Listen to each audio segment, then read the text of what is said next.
ஒரு காலத்தில் அடர்ந்த காட்டின் மையத்தில் பலதரப்பட்ட விலங்குகள் ஒற்றுமையாக வாழ்ந்து வந்தன. அவற்றில் புத்திசாலித்தனமான கிளி, கருணையுள்ள மான், குறும்பு முயல் மற்றும் அன்பான கரடி ஆகியவை அடங்கும். ஒவ்வொருவருக்கும் தனித்துவமான பலம் இருந்தது. ஆனால் அவர்கள் அனைவரிடமும் ஒரு பொதுவான குணம் இருந்தது, அது மற்றவர்களுக்கு உதவுவதன் முக்கியத்துவம். ஒரு நாள் ஆற்றின் அருகே விலங்குகள் கூடி பேசிக் கொண்டிருந்த போது ஆற்றை கடக்க முடியாமல் போராடும் வாத்துகளின் குடும்பத்தை கவனித்தனர். புத்திசாலித்தனமான கிளி மரத்தின் கிளையில் உயரமாக அமர்ந்து காட்சியை கவனித்தது, உதவிக்கு தனது நண்பர்களை அழைத்தது. கருணையுள்ள மான் ஒரு தற்காலிக பாலத்தை உருவாக்க இலைகள் மற்றும் கிளைகளை சேகரிக்க முன்வந்தது. தோண்டும் திறமைக்கு பெயர் பெற்ற குறும்பு முயல் பாதுகாப்பான பாதையை வழங்குவதற்காக ஆற்றங்கரையின் கீழ் ஒரு சுரங்க பாதையை துளைக்க முடிவு செய்தது. கருணையுள்ள கரடி வலிமையும் கருணையும் உடையது, கரைக்கு அருகில் நிற்க முன்வந்தது, வாத்துக்கு உதவ தயாராக இருந்தது. ஒன்றாக வேலை செய்து விலங்குகள் தங்கள் திட்டத்தை விரைவாக செயல்படுத்தின.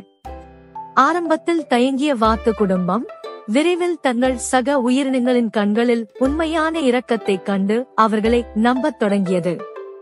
நண்பர்களின் கூட்டு முயற்சிகளால் வழிநடத்தப்பட்டு பாதுகாக்கப்பட்ட மேம்படுத்தப்பட்ட பாலத்தின் வழியாக வாத்துகள் ஒவ்வொன்றாக எச்சரிக்கையுடன் கடந்தன.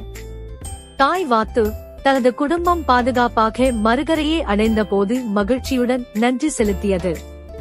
நண்பர்கள் தங்கள் வெற்றிகரமான குழு பணியை கொண்டாடும் போது கிளி மெதுவாக, நினைவில் கொள்ளுங்கள் நண்பர்களே, மற்றவர்களுக்கு உதவ நாம் தயங்கும் போது மாற்றத்தை உருவாக்கும் வாய்ப்பை இழக்கிறோம். நமது தனித்துவமான பலத்தை ஒன்றிணைத்து சாத்தியமற்றதாக தோன்றிய பாதையை உருவாக்கினோம். முதலில் இது நம் அனைவருக்கும் ஒரு பாடமாக இருக்கட்டும் என்றது. காட்டின் நண்பர்கள் தங்கள் வெற்றிகரமான ஒத்துழைப்பை கொண்டாடிய போது எல்லோரும் ஒற்றுமையின் உணர்வோடு இல்லை. ஒரு குள்ள நரி, காகம், பாம்பு, குறும்புக்கார மூவரும் எதிரில் உள்ள ஆற்றங்கரையில் இருந்து காட்சியை கண்டனர். உதவுவதற்கு பதிலாக அவர்கள் கிளி, மான், முயல் மற்றும் கரடியின் முயற்சிகளை கேலி செய்தனர். மூவரும் மற்றவர்களுக்கு உதவுவதை முட்டாள்தனம், கேவலம் என்று கூறி சிரித்தனர். நரி, இந்த வாத்துகள் ஏன் நேரத்தையும் சக்தியையும் வீணடிக்க வேண்டும்? அவை தங்களை தற்காத்துக் கொள்ள கற்றுக்கொள்ள வேண்டும் என்றது. முதலில் வன விலங்குகள் சிரிப்பை புறக்கணித்தன. அவற்றின் ஒருங்கிணைந்த சிரிப்பு மரங்களில் எதிரொலித்தது. ஆனால் அப்போது எதிர்பாராத ஒன்று நடந்தது. தங்களின் சொந்த கேளிக்கைகளில் மூழ்கியிருந்த குறும்புக்கார மூவரும் வானிலையில் திடீர் மாற்றத்தை கவனிக்க தவறிவிட்டனர். கருமேகங்கள் திரண்டன. தூரத்தில் இடி முழக்கமிட்டது.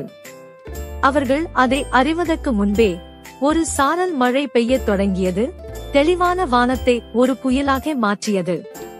மழை தீவிரமடைந்ததால் ஆற்றில் வெள்ளம் பெருக்கெடுத்தது. மூவரும் தங்களை ஒரு இக்கட்டான சூழ்நிலையில் சிக்கினர். அவர்களின் முந்தைய சிரிப்பு மழை வெள்ளத்தால் காணாமல் போனது. உணர்தல் மின்னல் போல் அவர்களை தாக்கியது. இந்நிலையில் நண்பர்கள் உருவாக்கிய தற்காலிக பாலம் வெள்ளத்தில் அடித்துச் செல்லப்பட்டது. இதற்கிடையில் எதிர்பாராத திருப்பமாக நண்பர்கள் மீண்டும் ஒன்று திரண்டன. மீண்டும் ஒரு மரத்துண்டை வைத்து பாலம் உருவாக்கினர். கூட்டு முயற்சியால் மூவரையும் தண்ணீரில் இருந்து மீட்டனர். பாம்பு, நரி மற்றும் காகம் இந்த அனுபவத்தால் ஒற்றுமையின் முக்கியத்துவத்தையும் ஒருவருக்கொருவர் உதவுவதன் மூலம் வரும் வலிமையையும் உணர்ந்தனர். அந்த நாளிலிருந்து குறும்புக்கார மூவரும் வனத்தின் மதிப்புமிக்க உறுப்பினர்களாக மாறினர். ஒரு காலத்தில் ஒற்றுமையின் உணர்வை கேலி செய்த சிரிப்பு உண்மையான தோழமையாக மாறியது. மரங்கள் வழியாக எதிரொலித்தது.